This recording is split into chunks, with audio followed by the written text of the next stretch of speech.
এই ভিডিওটা একদমই অন্যরকম। যাচ্ছিলাম হচ্ছে কলকাতা মেডিকেল কলেজ। ইদানিং করে আমার এমনই সমস্যা হচ্ছে, তার জন্য আমি মেডিকেলের ডক্টর এখান থেকে কিছু ব্লাড টেস্ট দিয়েছিল, তো সেটাই আমি করতে যাচ্ছিলাম। আমার সাথে ছিল আমার মেয়ে, আমার মেয়েকে নিয়েই যাচ্ছিলাম, কারণ এত ভিড় হয় মেডিকেলে, আরও না একদমই থাকতে চায় না ঘরে। ট্রেনের ভরসা তো একদমই করিনি, টোটো করে করে চলে গেছিলাম হাওড়া। ট্রেনের আমাদের সাঁকরাইল থেকে হাওড়া যেতে এত প্রবলেম যে পৌঁছাতেই দেরি হয়ে যাবে। সেই কারণেই মা আর আমি আর আমার চাপাতলা থেকে বকুলতলার টোটো ধরে, বকুলতলা নেবে আবার শালিমার 3 নম্বরের টোটো ধরে নিয়ে, সেখান থেকে আবার ওপার হয়ে টোটো ধরে নিয়েছিলাম হাওড়া যাওয়ার জন্য। হাওড়াতে থাকি আর হাওড়া যেতেই এত দেরি হয়ে যায়। হাওড়া নেবে ডাইরেক্ট মেডিকেলের বাস ধরে নিয়েছিলাম। আমার তো খালি পেটে রক্ত পরীক্ষা ছিল, তাই জন্য রায়মার জন্য একটা কেক কিনে নিয়েছিলাম। ও তো ঘর থেকে খেয়েই এসেছিল, তবুও ওই যে বাইরের খাবার খেতেই হবে, ওকে কিছু না কিছু একটা কিনে দিলে ও ঠিকঠাকই চলে। তারপরে ব্রিজে ওটার সামনেই হয়েছে জাম। হাওড়া ব্রিজে উঠবে, তার সামনে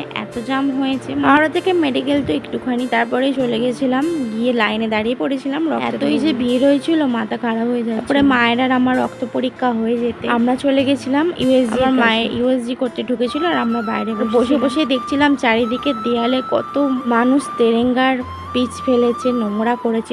হসপিটাল কখনো নিজে থেকে নোংরা হয় না, জানো তো। তোমাদের মতোই কিছু মানুষজন আছে যে হসপিটাল, মানুষরাই পারবে হসপিটাল কিংবা যে কোনো জায়গা পরিষ্কার। আমরা যদি ভাবি যে আমরা জিনিসটাকে পরিষ্কার, যদি ভাবি যে না নোংরা করব, তাহলে নোংরাই হয়ে আমার মতে বলে হসপিটালে এসে তেরেঙ্গা, বিড়ি, সিগারেট এসব খাওয়াই উচিত। কারণ হসপিটালের সাইনবোর্ডে বড় বড় করে লেখাই থাকে যে এখানে কিছু ধূমপান নেই। তবুও দেখো ওই কাগজটাকে ছিঁড়ে ফেলা হয়েছে, জানি না কারা ছিঁড়েছে। তবুও এটা করা একদমই উচিত না, সবাইকে এটা খেয়াল রাখতে হবে। তারপরে ইউএসজি হয়ে যেতে আমরা চলে যাচ্ছিলাম বড়বাজার। মেডিকেলে আসবো আর বড়বাজার যাবো না, তা তো কখনো হয় না। বুধবার ছিল আর মহরমের কি একটা ছিল।